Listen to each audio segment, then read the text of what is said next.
Welcome to another exciting episode of the Podcast Empire. Today we have an unstoppable guest joining us, an author who has unlocked the secrets to leaving an incredible legacy through overcoming adversity. Emily Phillips, her remarkable insights and experiences have touched the lives of countless individuals, inspiring them to rise above their challenges and make their mark on the world. Get ready to embark on a transformative journey as we delve into the wisdom and the resilience of our unstoppable guest. She is one of 25 authors behind the Unstoppable book series produced by Elsa Morgan. And keep in mind, series number 1 is an Amazon #1 bestseller. So sit back, relax, and prepare to be inspired as we explore the power of perseverance and the legacy we can all create. So let's begin this unstoppable conversation with Emily Phillips. Welcome to the Podcast Empire. Thank you so much, Tracey, for that awesome introduction. And I am so excited to be here. Oh, it's an absolute honor having you here because unstoppable can mean so many things to so many different people. What inspired you to write a chapter about overcoming adversity to leave a legacy?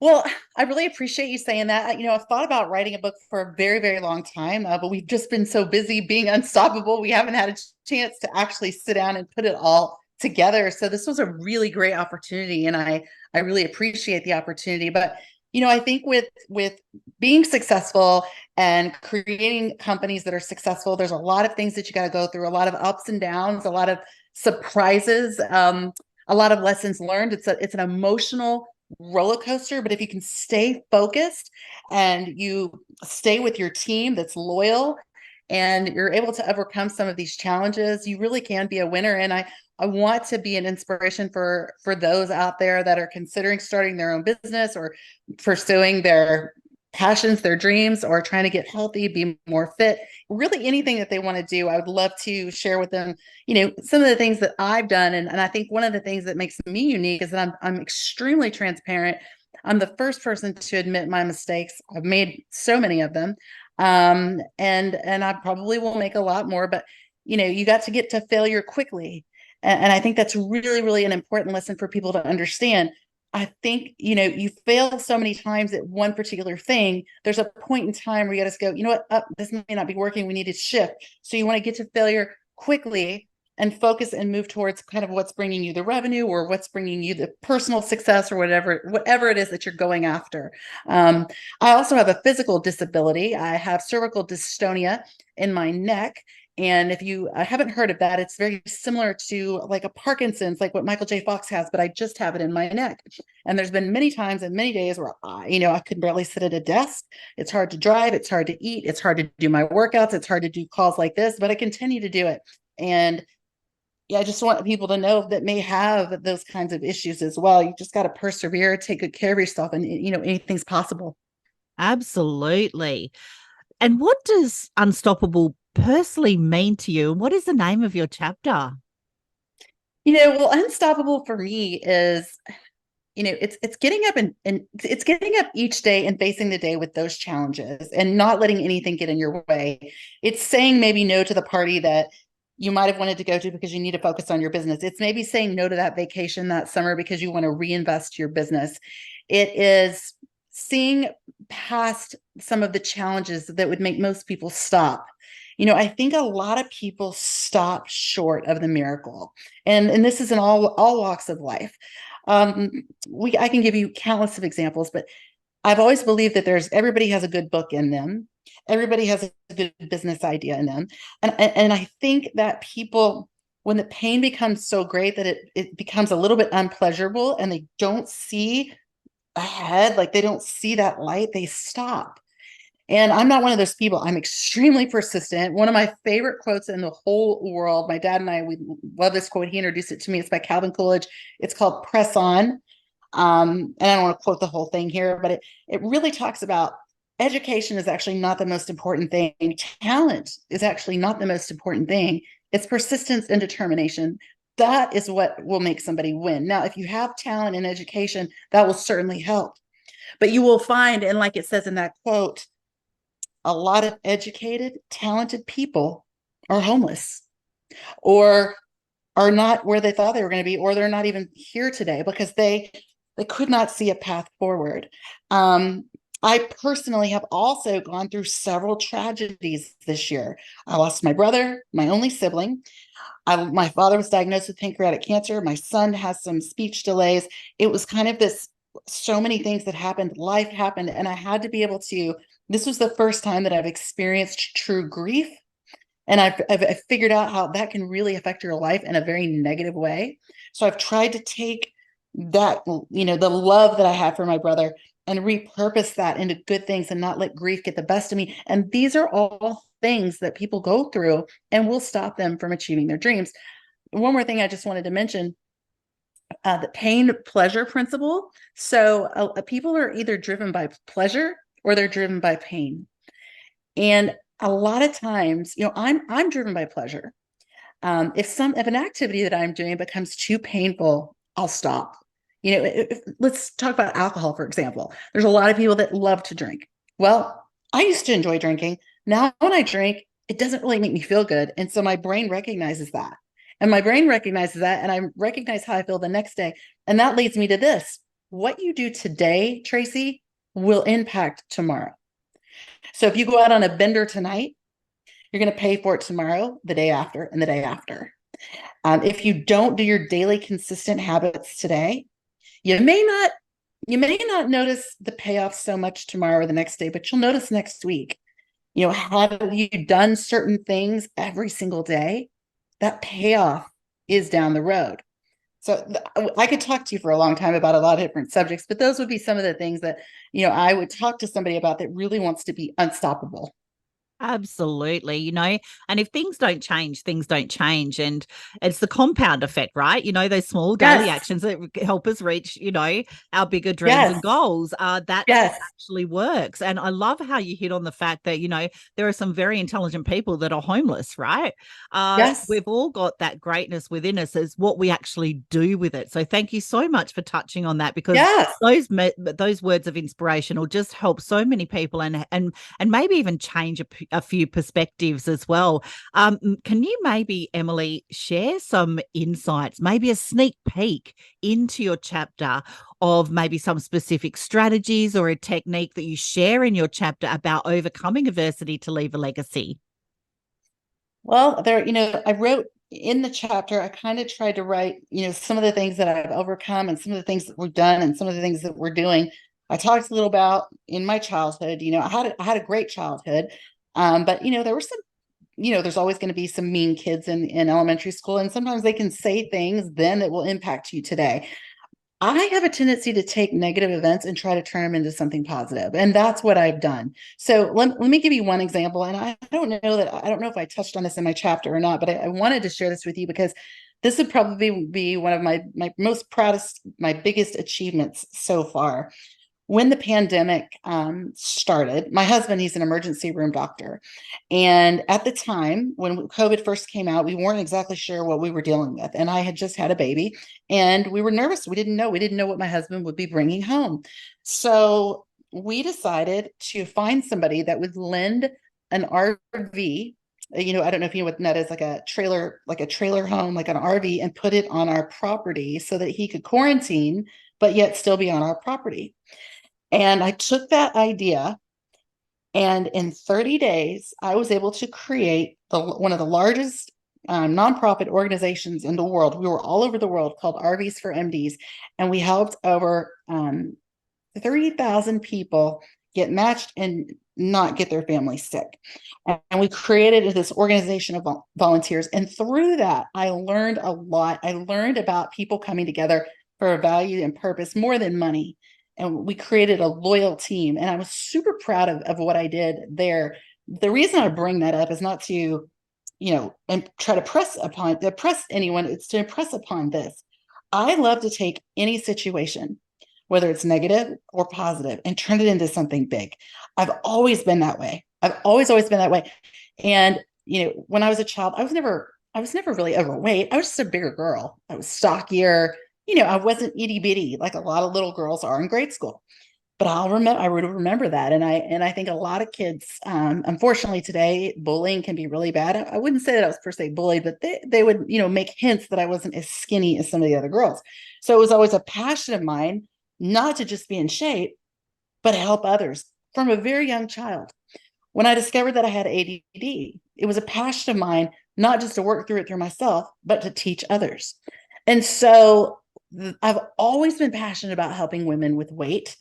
It's just been something ingrained in me because I'm passionate about it. And that's kind of what led me to start Just Lean In, because I wanted to find a company that would help women who not just wanted to know what to eat, but how much to eat and how often to eat. And you'd be surprised at like so many women that I talk to and men, they don't know how much should I be eating, what should I be eating, what should I not be eating, should I be doing cardio, should I be doing strength training? So there's a real science behind what we've done here. And that's why I started this company, because there was one company, and I talk about this in my book, there was one company that I really, really liked. And talk about being persistent. I wrote her a letter. Her name was Haley Pomeroy. The company was called the Fast Metabolism Diet. And I liked what she did and I liked her strategy. And I thought, I want to work for her. But I couldn't get their attention. And I wrote her a letter. I wrote her support. And I was going to sell this program. And I couldn't get them. And by the time they responded, I had already started Just Lean In. And so I tried. I tried, but it inspired me to start Just Lean In. And I will say to you, a startup is not easy. As a matter of fact, I would say out of all the things that I have done in my career, I was very successful in selling software, in sales in general. Running a startup company has to be by far the most emotional, financial, physically, and spiritually hard thing to do. Because you're taking a risk with your money, you're taking a risk with people's lives, your team, your emotional well-being. You get really excited about certain ideas and you don't know for sure, not many of them survive. Like there's only a small percentage of startups that ever make it. And so, has this been a beautiful ride? No. You know what the thing is, Tracey, people focus on the glory, not the story. And as we have been so successful, people are like, oh gosh, Emily's great. She's great at whatever she does, whatever she touches.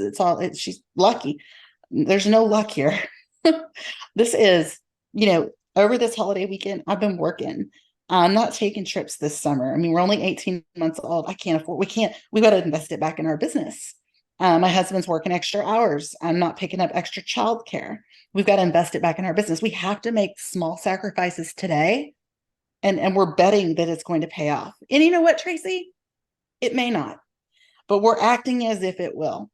And I would say the most successful thing so far, besides the couple of hundred clients that we have, the recurring clients, is this team within Just Lean In that we've formed.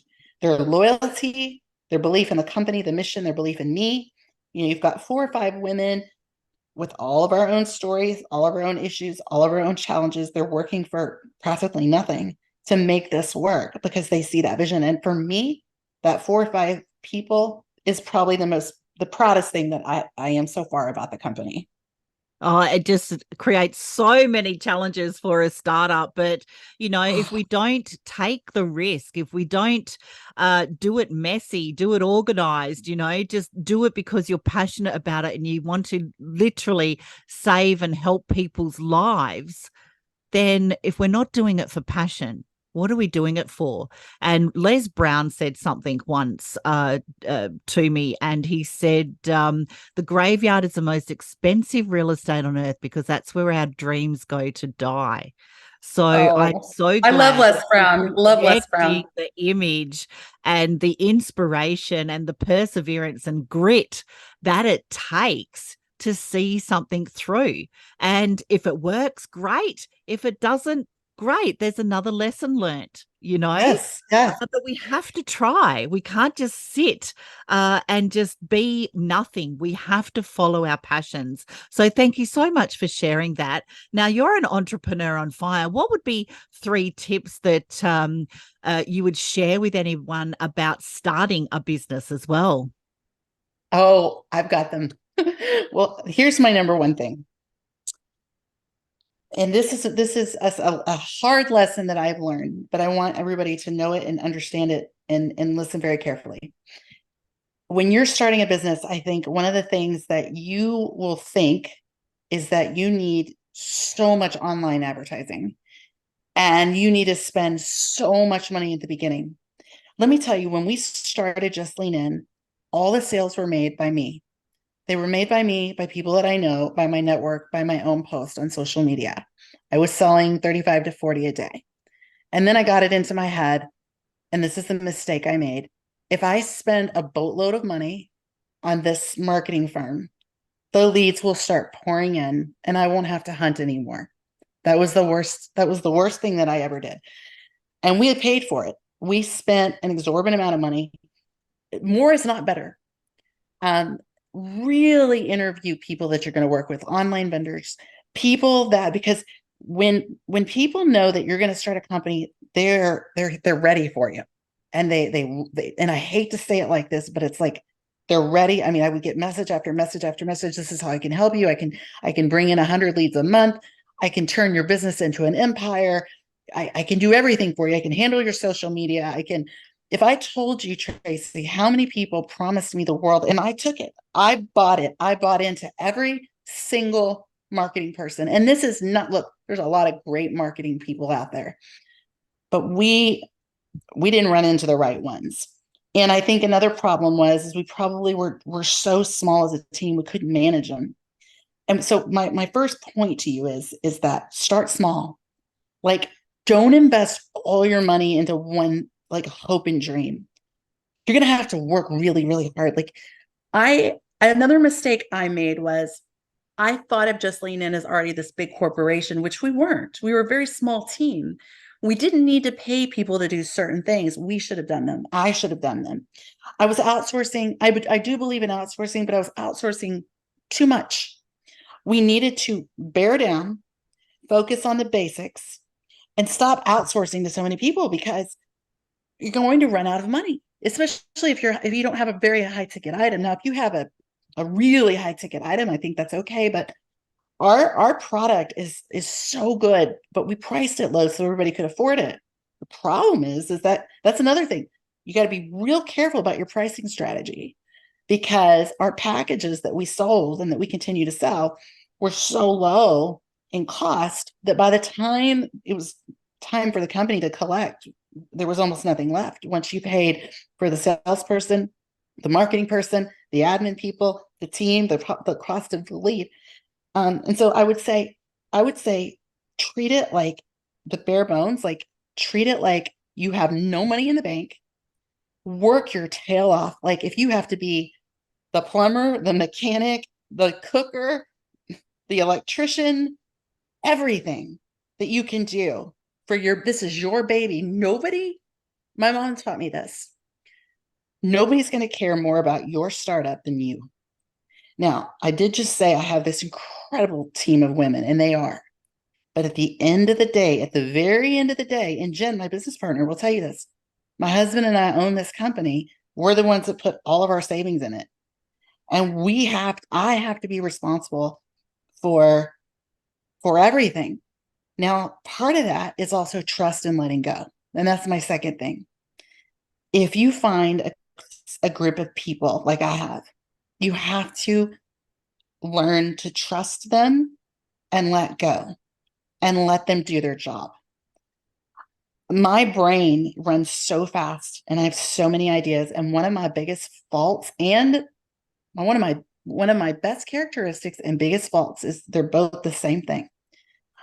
I can't stop the ideas.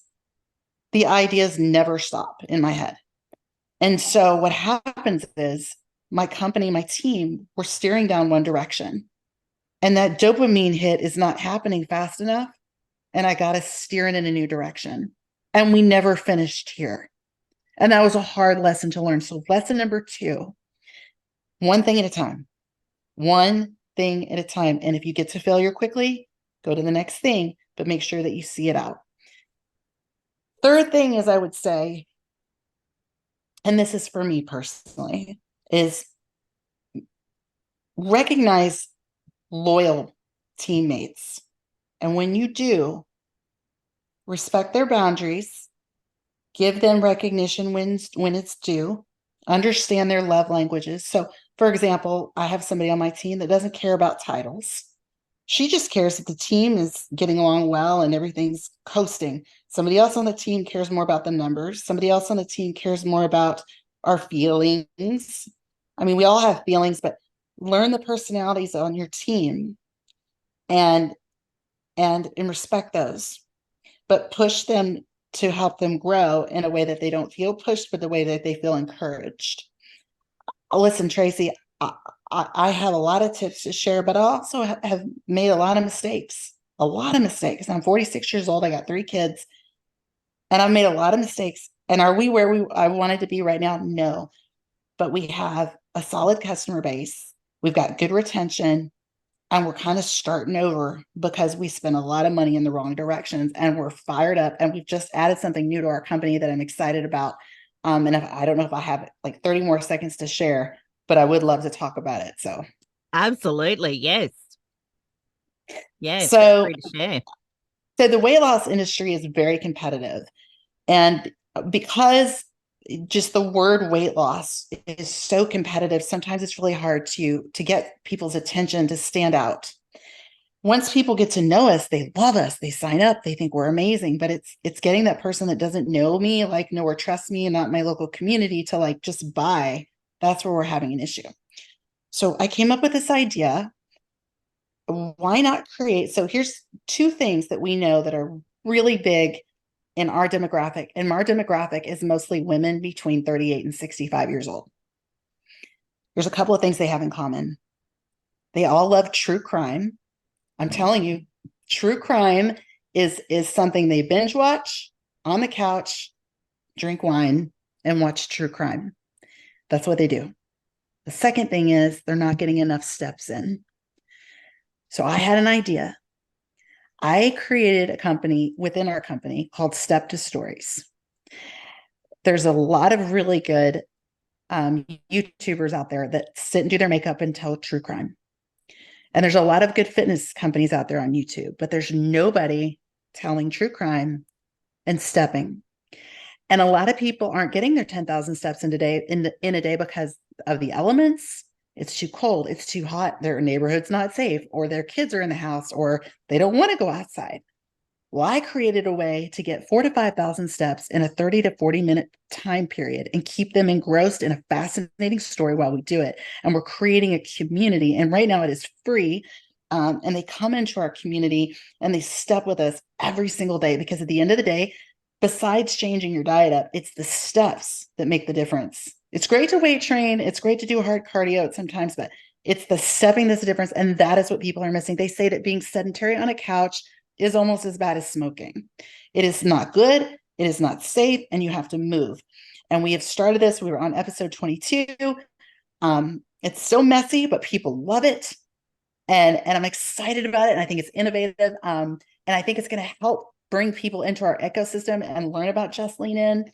But then eventually we're going to bring it out to YouTube as well. But again, that's a long-term play. It's not going to be a quick thing. And it's something I'll have to work on every day. And I'm not going to get rewarded, except if somebody says I enjoyed that. But it's a long-term play. So I just wanted to throw that in, and we're excited about that. Isn't it great that you can get your steps in while you're doing something that you actually love as well? A bit of escapism while you're getting your steps in. I love that. Yeah. Absolutely love it. What kind of message, Emily, would you like to leave the audience on today? Gosh, I feel like I've said a lot, and I think I know I apologize. Like I said, I get all these ideas in my head, and it just goes. I would say,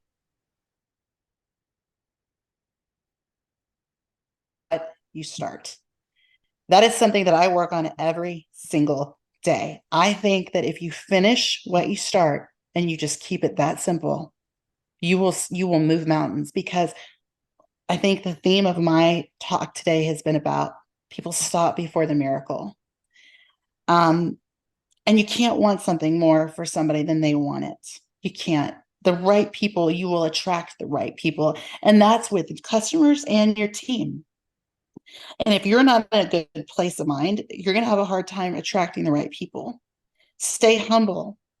I know you're thinking big and what you want your business to be, but as we talked about before, you've got to do the things that you really don't want to do right now so that later in life you won't have to do a lot. You can just not have to work if you don't want to when your company becomes really successful. Now, most of you listening will probably always want to work. I would also say to you this: don't feel jealous of people that have made it. They all have a story, and there's a lot of stories behind the glories. And instead of feeling jealous, feel happy for them. There's enough to go around. I've found myself sometimes like, oh, I just want to, how did she do that? I want to be, I deserve that. I deserve to be like that. And when you think that way, you're thinking that's a desperation of thoughts. That is thinking low energy. You should think to yourself, gosh, I wonder what she does every day. I wonder what she's done every day to get to where she is. I wonder what habits that she has. Even if you don't agree with what it is they've been successful at, follow people that have done something and finished what they start, and do something that matters. Do something that matters to you and something that matters in general. And if you're not in a profession that you're particularly passionate about, then take some of the money that you make from it and do something that matters with that. And the other thing, the other thing I would say is if you have a regular job and you're working on a business, just know that your regular job is there to help support your future dreams of your business. So be positive about that. Be happy that you have your regular job, because you can take some of that money from your regular job and feed it into your dreams. Absolutely. Some great words of advice. Thank you so much for your vulnerability. Thank you so much for sharing us and opening up those virtual doors to your new projects, your insights, your wisdom, and your inspiration today, Emily. It has been an unbelievable, unstoppable adventure with you. So thanks for joining us in this unstoppable episode. And we hope all of our listeners found this conversation with this unstoppable author as inspiring and as captivating as what I did. So if you're ready to embark on your own journey of resilience and leave a lasting legacy, don't forget to subscribe to the podcast for more empowering content. And while you're at it, please leave a review and share your thoughts in the comments with Emily on today's episode. And to dive even deeper into the world of the Unstoppable book series, be sure to grab your very own copy and immerse yourself in the stories that will ignite your determination and push you, just like Emily shared with us, beyond your limits as well. So to connect with our unstoppable guest on social media, her links are below. So connect with Emily Phillips and stay updated on all of her latest insights and projects. And I'm sure there are many to come. And remember, it's never too late to create your own unstoppable legacy. Thank you very much for joining us, and we'll see you on the next Unstoppable episode. Be sure to grab your copy of the book and read Emily's chapter and connect with her on social media. Thank you very much, Emily, for joining us today.